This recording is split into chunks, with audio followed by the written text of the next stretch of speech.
What's going on, gang? So this is Matthew Davis of Winners Only, and today we're going to be talking about how to build strength the right way. Okay, now most people, they'll go on a bro split, they do 10 to 12 reps, and they'll just aim to get as heavy as they can with that, not realizing that there's better ways to do it. If you're solely focused on building strength, if you're focused on building strength and muscle, there's different. That's a whole new story for a different video. But today we're solely focusing on strength development and the principles you need to follow to address that and implement that to your progress and your training journey. Okay, so the first thing you need to follow, first principle you need to follow is sub-maximal effort. Now this is basically low rep range between 80 to 90% of your 1 rep max. So if we're going for 3 to 5 reps, usually the rule of thumb is 3 to 5 sets of 3 to 5 reps. And what you'll do here is you'll get your 1 rep max, you'll times by 0.9 or 0.8, and that's the working set that you're going to work towards for your primary lifts. Now, if you don't know what primary lifts are, I'll make a video on it if you want me to. Just leave a comment below. But your primary lifts are your bench press, your back squat, and your deadlift.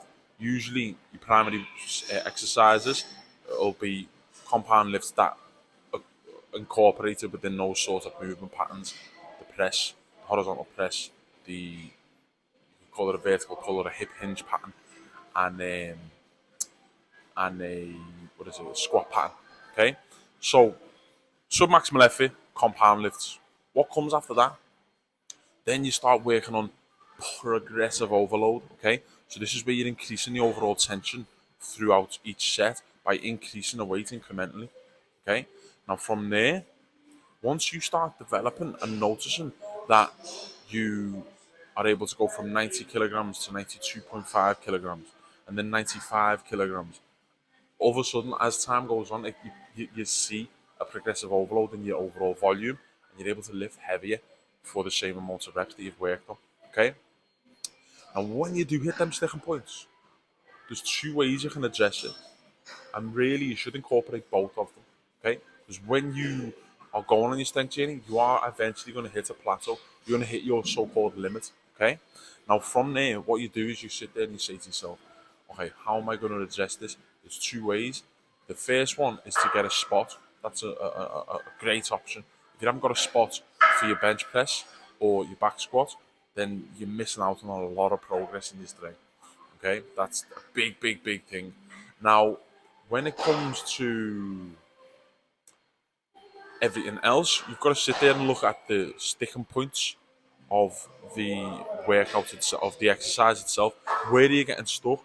So if I'm on this bench and I'm getting stuck at the bottom, I might want to try a pause press where I'm pausing at the bottom at a lighter weight to develop those muscles and develop that neuromuscular tension throughout that position, so I can progress myself moving forward.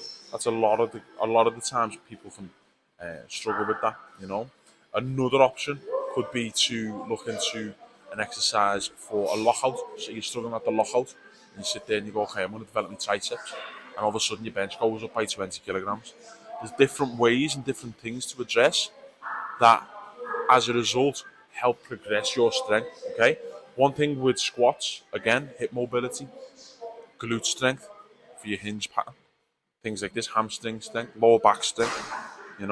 These things you've got to work on them, and this is where isolated exercises play a big part in progressing your overall lifts. Now, look, this ain't really for powerlifters. This is more for general lifters. These are principles that powerlifters use as well. Now, when you incorporate these, you're working with your sub-maximal load. You're working on progression in your primary lifts, your big compound lifts. You're working on them weak points in your accessory days or in your secondary exercise in your program. Then, over time, your 80 to 90% of your rep max becomes your rep max. And then you're sitting there and you're going, bloody hell, I can do this I can do my 80 to 90% for reps now. And that's where you can go into a transmutation phase, an accumulation phase, where you're accumulating more volume to transmute into the intensity, the strength. But yeah, so guys, look, I'm going to leave this video there. Hope you benefited from it. If you did, be sure to check the link below or the link in my bio if you're on Instagram, if you're watching this clip. And basically, it's my new book that I've recently written. It's the 38 Laws of Strength and Power. And basically, within this book, what you're going to have is 38 tips that you can use and implement that I've used with hundreds of clients that I've trained over the years to help them get in the best shape, help them build the most muscle, help them build the most strength. So by all means, give us a subscribe. I'll be grateful for that, and a like and a share. And also be sure to get that book for yourself. I look forward to seeing you in the next one. Take care. See you later.